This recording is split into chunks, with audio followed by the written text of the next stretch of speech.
Have you noticed a recent trend in the new car market? Instead of constant price rises, we're starting to see some value re-emerging. And this vehicle is a great example of the trend. It's the new Chery Omoda 5 FX compact SUV. There's no doubt it's a bargain buy. But is it a good buy? That's what we're here to find out. So let's check it out.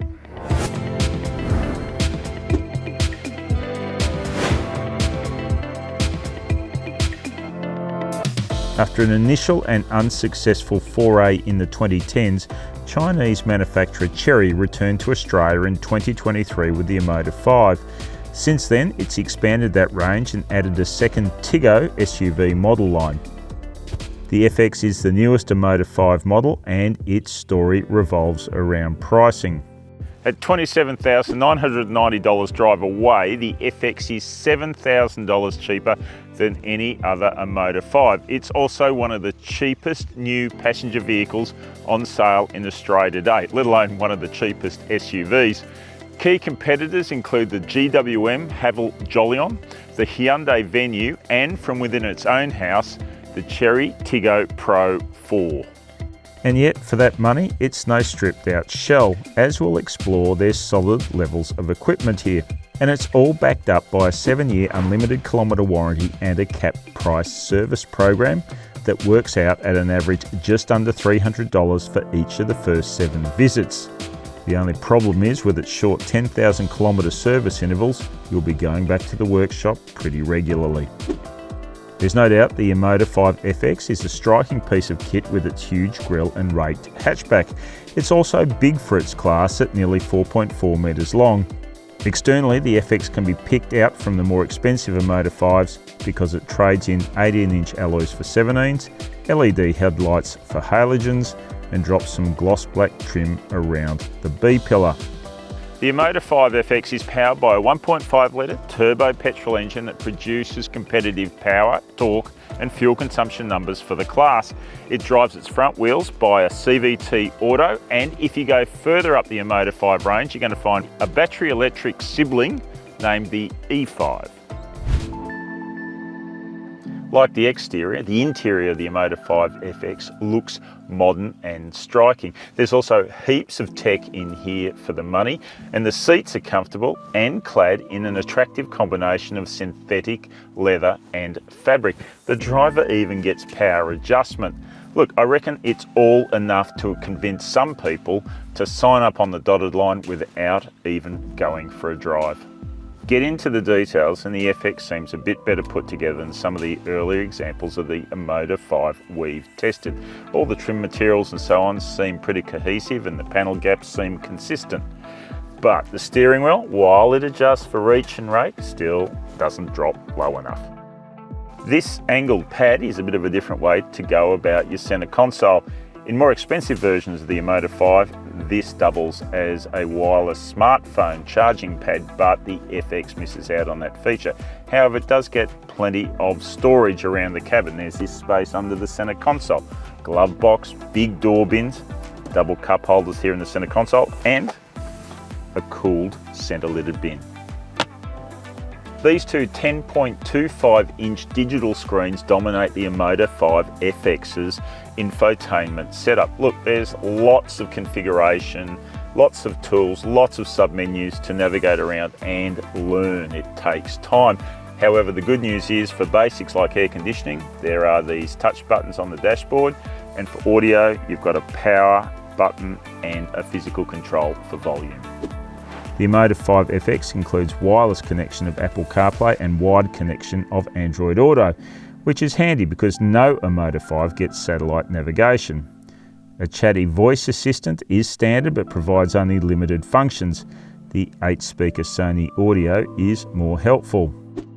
The instrument panel can be configured through 3 quite different views, but it is clunky to execute because you have to do it through the touchscreen.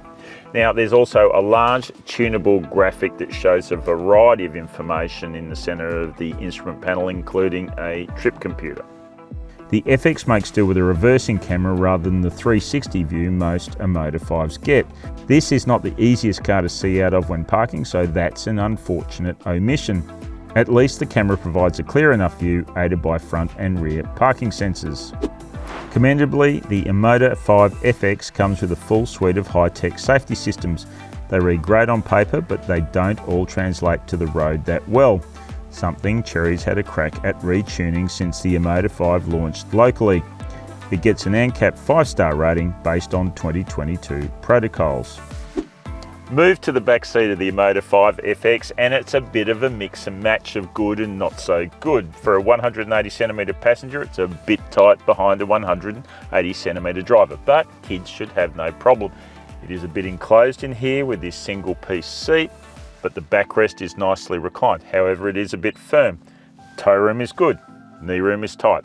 Yep, like I said, mix and match.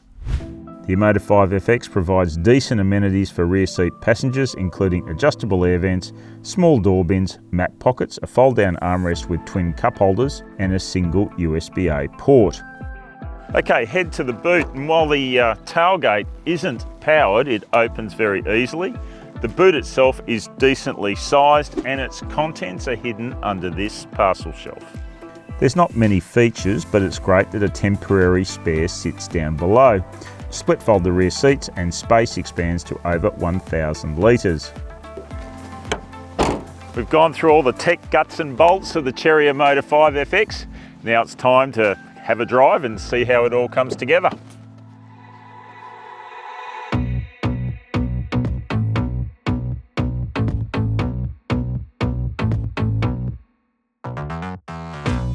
We've been pretty critical of the Omoda 5 drive experience in the past. Like, the mechanical package has its issues and we'll get to that, but our primary concerns have been with the driver assist systems and their tuning.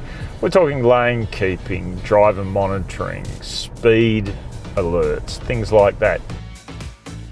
The Omoda 5 will snatch at the wheel, it will be intrusive in its instructions, it will bing bong, it will chastise you. As we've already mentioned, Chery has had a go at retuning the system and it feels like at the margins it's maybe improved it a bit. It's not quite so enthusiastically trying to get in and correct you all the time. However, it is still intrusive and it can still be annoying. So much so that some of the stuff like lane keeping, I just turn off as a matter of course every time I get in the car. Some things, you switch them off once and they stay off permanently. Other things you have to address every time the ignition is turned on.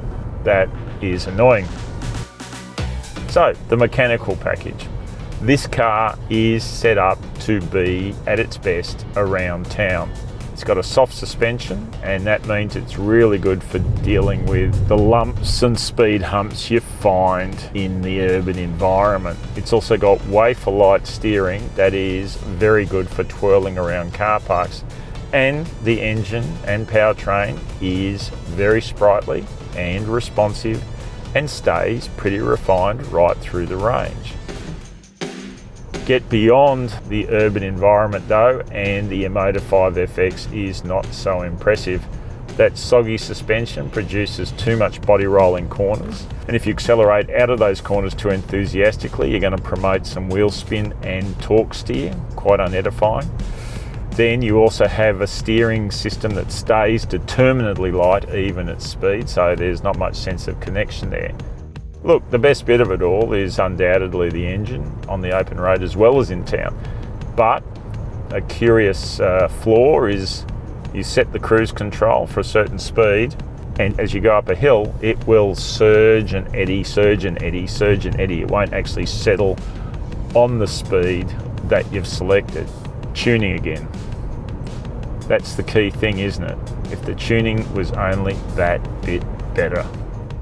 Despite all the revving, the Omoda 5 FX returned a fuel consumption average not too far above the claim after completing our test loop. It's certainly not in Toyota hybrid territory though. But then there's no Toyota hybrid priced at $27,990 drive away either. And that's the crux when it comes to the Chery Omoda 5 FX. It's amazing how much such a good price can change your perspective of a car, especially when it retains the core equipment and mechanicals of its more expensive siblings, backed up by a long warranty and servicing. So is the Chery Omoda 5 FX a good buy? Well, it's not a good car, it's merely an average one. So at least it's priced to represent accurately what it is, and that makes it an honest buy. Look, really, these days, at that price, that's as much as you can expect from your new vehicle purchase. Thanks for watching. Please like and subscribe for more videos, and don't forget to tell us what you think of the Omoda 5 FX in the comments below.